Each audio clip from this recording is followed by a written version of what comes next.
Okay, so now we've tested the cart for any clogs in the cart, and we've also tested the foam generator in the black box to see if there was a clog up here, and there isn't, and we're still not getting any liquid to come through.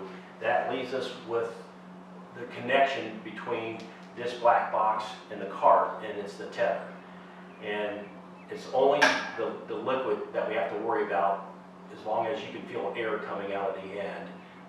And again, air, you shouldn't have any debris in the air. So it's got to be a chemical clog, because the filter, again, coming through there is so fine mesh, there's no physical debris that can get past that mesh. So we're still dealing with a chemical clog.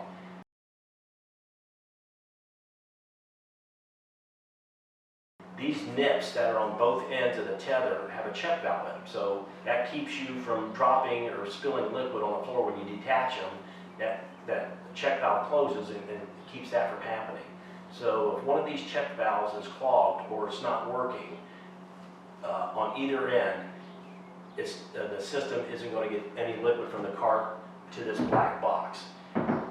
So you have to check both ends independently of each other. So I can't take this nip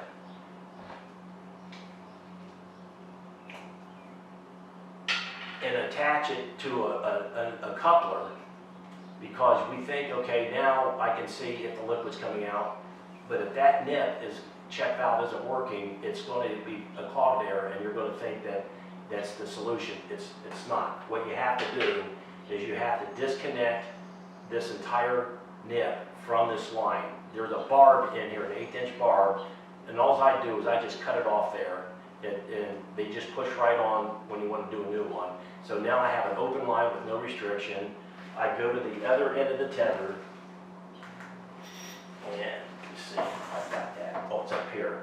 And I plug this in to the cart, and then I see if any liquid's coming out this end. If it is, then I know the tether, the nip that I took off is the problem, and I just need to replace it with a new one. If it doesn't, then I know that nip that I got plugged into the cart is the problem, so I need to replace that one. And then this one I can put back on and double check that and plug it in, and you'll see liquid come out the other end. That's happened once in all the years I've been doing this, but I did want to let you know that that is a potential factor, that you could get a chemical clog in one of the nips, or they just failed and they had to be replaced, but that's a rarity.